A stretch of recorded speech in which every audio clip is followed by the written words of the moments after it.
ये होमवर्क वाले सवाल निकालें कौन से थे। Question 28,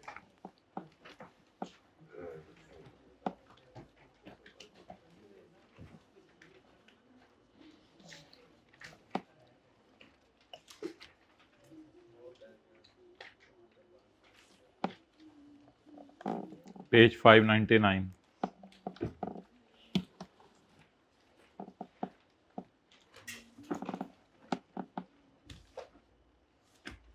Taxable purchases from registered person, 20% of these goods were returned। तो आप लोगों ने पहले वर्किंग के अंदर बेहतर था इस पे 18% लगा देते, फिर वर्किंग वन में जाके माइनस करते, 320 का 20% जो भी जवाब आया फिर उस पे 18% लगाते। बेहतर ये था। बाकी ये परचेज तो डेड हो जाएगी, ये परचेज भी डेड हो जाएगी। Electrical and sanitary fittings 60% used in factory and 40% in office. 60% factory में यूज़ हो रही हैं एंड ऑफिस। ये यूज़ फॉर टैक्सेबल और एग्जेम्प्ट सेल नहीं है, ये वो ढीले हाथ छोड़ने वाला नहीं है।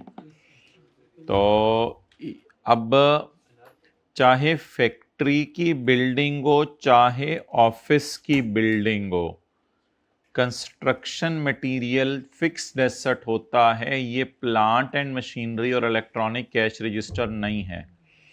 इसलिए ये वाली परचेज ऑफ 17 पूरी की पूरी इनएडमिसिबल थी, क्योंकि फैक्ट्री के अंदर भी कंस्ट्रक्शन मटेरियल इस्तेमाल होता है और ऑफिस के अंदर भी कंस्ट्रक्शन मटेरियल इस्तेमाल होता है। तो ये चीज़ें यूज्ड इन इमूवेबल प्रॉपर्टी थी, इमूवेबल प्रॉपर्टी के अंदर यूज हो रही हैं।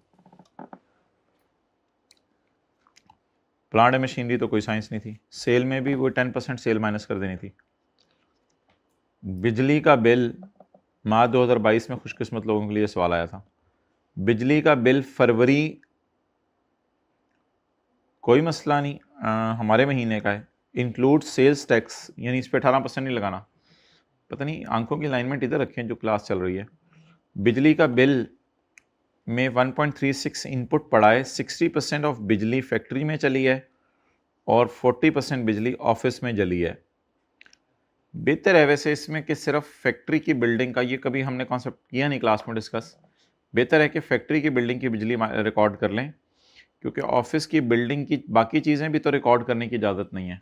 ऑफिस की फर्नीचर ख़रीदना, ऑफिस की बिल्डिंग ख़रीदना, ऑफिस की जो है वो इक्विपमेंट ख़रीदना, वो भी तो डिसअलाउ है। तो बेहतर है उनकी बिजली भी डिसअलाउ कर दें। बस इस पर दोनों राय आ सकती हैं, लेकिन बेहतर है कि आप इस पूरे इनपुट की बजाय 1.36 इंटू 60% को ले जाते हैं न्यूमेरिकल।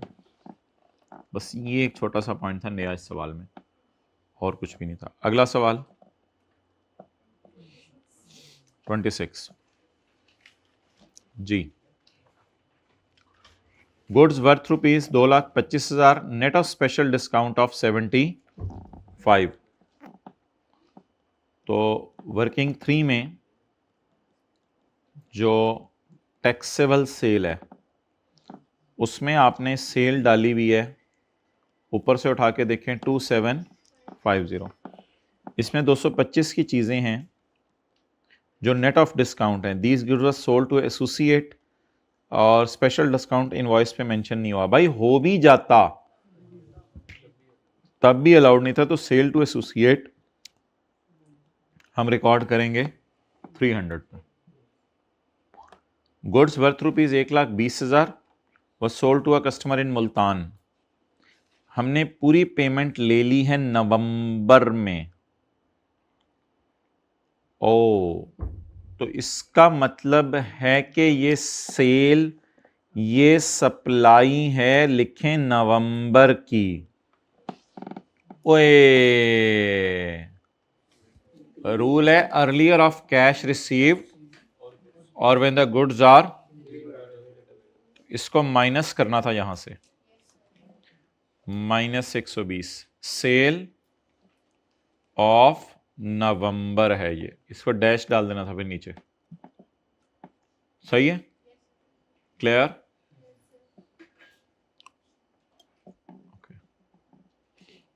नेक्स्ट, ये हाँ नहीं 6 मंथ्स यहाँ तो कहीं नहीं है। हाँ नहीं इनपुट तो ये है ही नहीं, इनपुट तो पता नहीं कब ये चीज़ें खरीदी होंगी, खरीदने का तो उसने नहीं बताया। उसने क्या मैंने अपनी सेल में डाल दी है 120, हमने कहा इसका तो कैश पहले आ चुका हुआ था, तो सेल तो ये नवंबर की है, कहते बस मैंने बेची तो डाल दी, हमने कहा निकालो बस। बाकी इसके परचेज की बात तो इसकी ये पता नहीं यार कब खरीदी होंगी चीज़ें, कहीं लिखा हुआ कब खरीदी हैं, पता नहीं ये भाई इनपुट की बात क्यों कर रहे हैं, लेकिन करें आप, कोई मसला नहीं, आपका राइट है, लेकिन मुझे बताएं ये चीज़ें कब खरीदी हैं उसने, पता नहीं कब खरीदी होंगी, जब भी कभी खरीदी होंगी परचेज में तो डाल दी होंगी।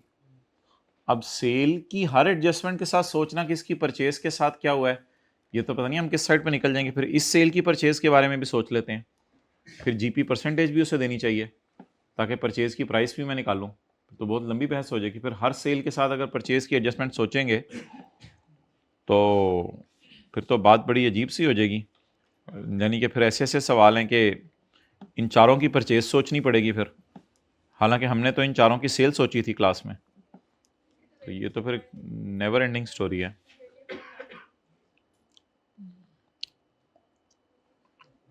जी क्या फरमाया जा रहा है? हाँ बस बस सिंपल सी यही ना, बात सिंपल है, बिन बुलाए चाहे आ गई, अल्हम्दुलिल्लाह, नॉट नेसेसरी बट इसको ख़त्म करें, ऐसे ऐसा कोई अच्छी चीज़ नहीं है, पी के ख़त्म करें। अच्छा सॉरी, सेल ऑफ टैक्सेबल, ये तो आज की क्लास में की है, sale of taxable goods to unregistered goods include 130 to end consumer, तो इसको यहाँ से निकाल देना है -130, उधर ही पता नीचे सेल टू अनरजिस्टर्ड, और इधर इसको डाल देना है ताकि सेल पे 18% लगे।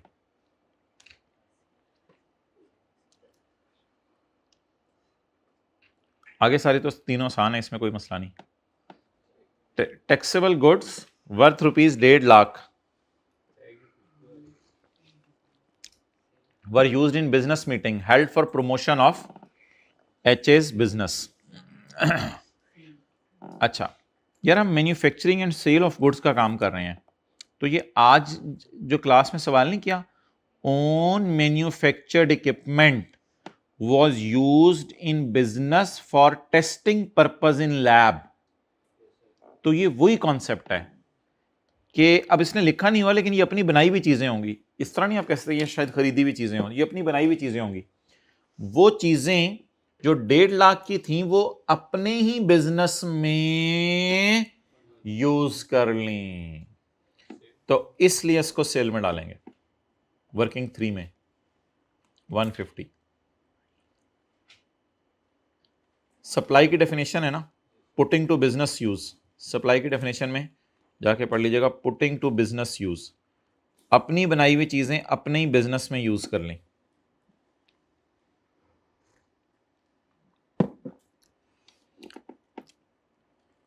ये तो कोई मसला नहीं यार, वैसे ये टैक्सेबल एंड जीरो ना भी लिखता ना तो हमें पता है कि टैक्सेबल में जीरो आ ही जाती हैं। बिजली के बिल है सितंबर का, अक्टूबर में पे हुआ है, however related input was inadvertently remain unclaimed, तो भूला हुआ इनपुट अगर आपको कभी भी याद आ जाए, नहीं बिल तो नहीं देखना, आप जब इनपुट दे दे तो बस वही काफ़ी है, तो भूला हुआ इनपुट आपको याद आ गया, जल्दी आ गया। हमारा कौन सा महीना है?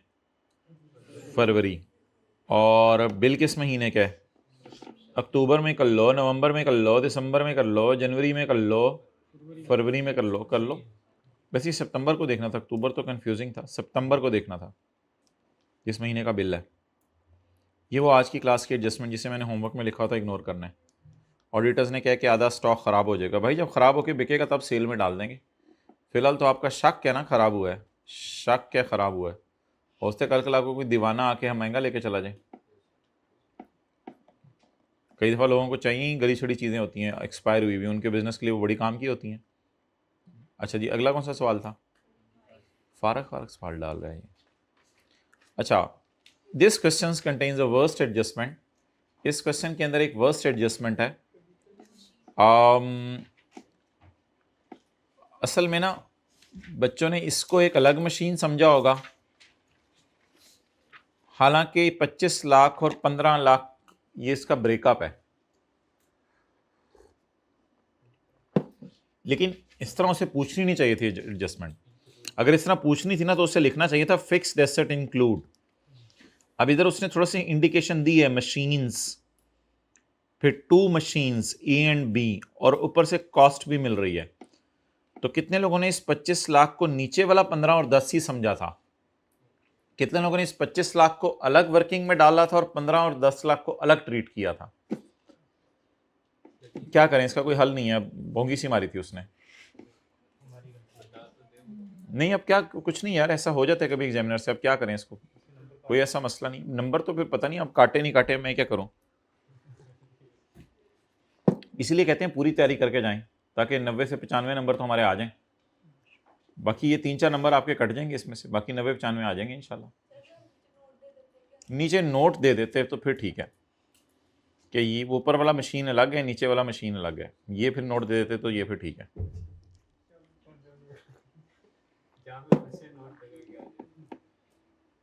नहीं फंस जाए क्या, फंसने का तो पता भी नहीं चलना था ना, मैं ये कह रहा हूँ। वो फंसना क्या जिसमें पता चल जाए, ये तो फंसने का पता भी नहीं चलना था। ये तो जब होनी थी बाद में फिर पता चलना था कि आपके सिर्फ जो है वो 84 नंबर आए हैं पेपर में। फिर तो पता ही नहीं चलना था ना। इस सवाल में तो कोई एडजस्टमेंट नहीं कराने वाली। अगर इस सवाल में कोई एडजस्टमेंट करवाने वाली है तो फिर वो आप में मसला है मेरे ख्याल से, इस सवाल की एडजस्टमेंट में मसला नहीं है। अच्छा जी, आज तो आपको कोई सवाल नहीं देना होमवर्क, आपके कोई टेस्ट उस्ट चल रहे हैं सुने। तो अब आप हजरात जो है वो तशरीफ़ ले आएँ। अल्लाह आपका भला करे चैप्टर नंबर 23 पे, ताकि 2-3 मिनट में हम आपको फ्री कर दें, आप ज़्यादा फ्री ना हो जाए। ताकि चलें 22 कर लें, जो मर्ज़ी कर लें, कर लें।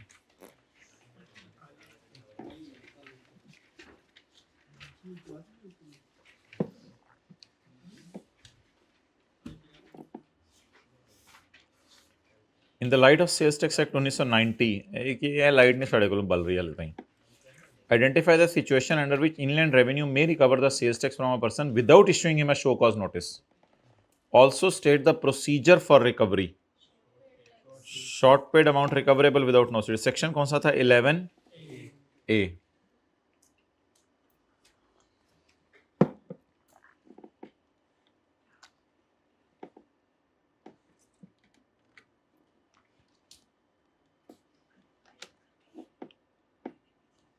अच्छा जी,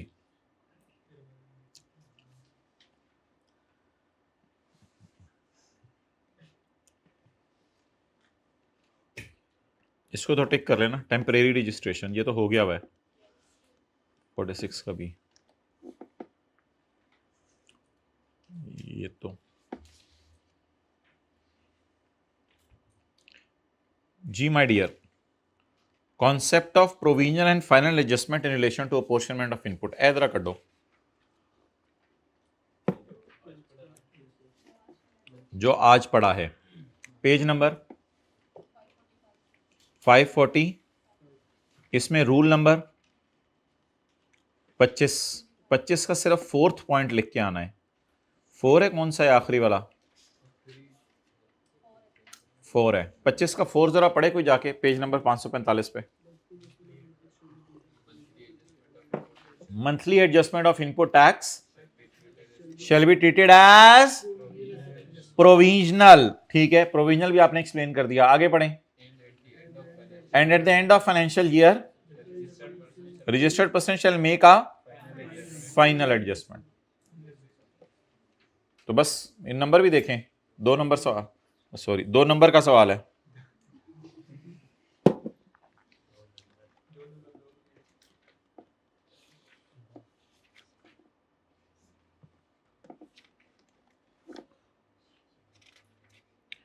There are certain goods returned by customer that they are unfit for consumption and the seller has no option but to तोड़ them. Specify the तरीका, किस तरीके से तोड़े। 2 काम करे, एक तो कमिश्नर से इजाजत ले और दूसरा असिस्टेंट कमिश्नर के लेवल का बंदा आएगा, उसकी मौजूदगी में बम ब्लास्ट करें। आप वीडियो कॉल पे उसको लेके ना करें, उसकी मौजूदगी में उसको बुलाएं जरा। Page number 544, rule 23।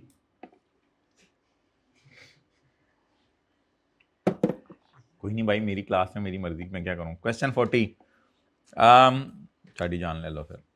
Under the provision of खाला जी के act and rules made by खालू जी, identify the situations in which a registered person may be liable for deregistration. छोटे को लबने पे लगा देना और ये छोटे बहुत आगे निकल जाते हैं, आप लोग पीछे रह जाते हैं, फिर आप कहते हैं कि जिसको मैंने पढ़ाया था वो पास हो गया है। ये कई दफा लोग सुनने में आते हैं। तो ये छोटा ही होता है जो खुद ढूंढ रहा होता है चीजें, और आप लोग शाह बन के बैठे होते हैं। लब यार, पेज 520, पेज 536, रूल 11 का भी टॉप वाला सिर्फ लिख के आना है। पुत्र तू भी लब ले, तू भी छोटे ने लाया, मैंने लगता है काम वास्ते। नहीं गया, ये नहीं गया उस सफे पे।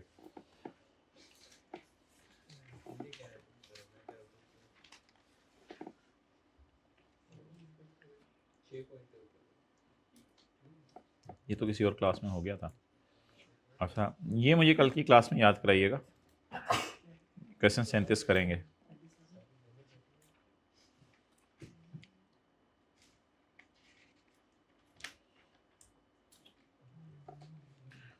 जी, बत्ती का ए, बत्ती का ए 10 से।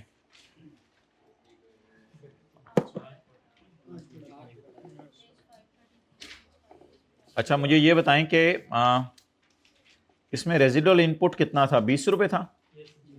और रेजिडुअल इनपुट टैक्स क्रेडिट कितना था? 13 रुपए। किसी को पेज नंबर याद हो रेजिडुअल इनपुट का? नहीं, ये शुरू वाला था 33। और इसका फॉर्मूला किस में लिख के आना था? 533 वाले में, 545 वाले में? 545 वाले में। जाके वेखा, तेनों सवेर वाला भी भुलिया होंगे, मैनू पता है। बाद च आके तो मैनू स्यापा पाना है कित्थों आया सी।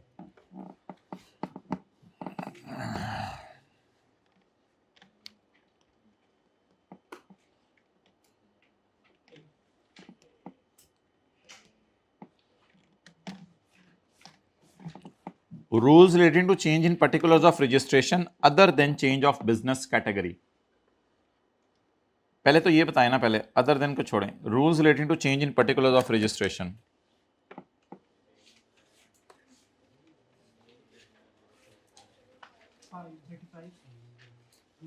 ठीक है, मैं आ रहा हूं इंशाल्लाह 20-22 तक ना। हाँ जी my dear, rule number 7, page number. यार कहते हैं except change in business category. Business category अगर चेंज करनी है तो कहते हैं वो लाइनें लिखने की जरूरत नहीं है। ढूंढ के बताएं कौन सी लाइन इसमें कह रहा है मुझे ना लिख के दो। लास्ट वाली नहीं, मेरे ख्याल से सेकंड लास्ट वाली है। सेकंड लास्ट लाइन पढ़े ना, क्या लिखा हुआ है यार? वो जो मैन्युफैक्चरर वाली बात है वो नहीं लिख के आनी। तो रूल 7 का 2 नहीं लिख के आना, रूल 7 लिख के आना है। रूल 7 एक्सेप्ट 7 का 2, ये जवाब है असल में। कहते हैं अगर बिजनेस कैटेगरी बदल रहे हो ना अपनी, तो वो मुझे लाइन ना लिख के आओ। यार अब अजीब सी बात है, वो भी एक लाइन थी लिखवा लेता। कहते नहीं वो नहीं लिखनी। मैंने कहा लिख लेना, नहीं। लेकिन एक लाइन में लिखा हुआ है कि अगर एज ए मैन्युफैक्चरर आप आ रहे हैं तो वो वाला, असल में इसमें उसको डर ये था कि आपने फिर मैन्युफैक्चरर की जीपीएस टैग फोटोग्राफ्स वाली बातें भी लिखने लग जानी थी, हालांकि वो आपने कहाँ लिखनी थी। तो इसको डर ये था कि उसने आपने डिटेल में चले जाना था। तो कहते हैं उस डिटेल में जाने की जरूरत नहीं है। तो फिर लिख के क्या आना है? 7 का 1, 3 और 4।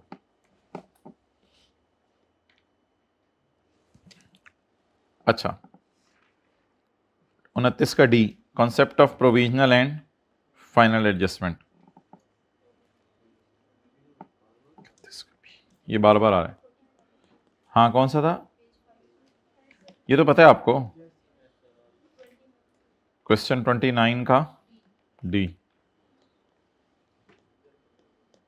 अच्छा, इसके बाद there are certain goods which needs to be destroyed, 28 का बी। ये तो आपको पता है, ठीक है जी। छुट्टी, ये किस चैप्टर से की है हमने? 22। और चैप्टर 23 से कौन कौन से सवाल किए थे होमवर्क वाले? 26, 28 ये लेक्चर नोट्स में डालेंगे ताकि ऑनलाइन वाले परेशान हों और हाइब्रिड वाले ना आने वाले परेशान हो। वही आज पता नहीं की कर लिया यार, 2 घंटे तो लग गए होने इन्हों दे। वीडियो खोलेंगे तो बाद में कहेंगे वीडियो शायद कट हो गई है थोड़ी सी। चलो भाई बंद करो।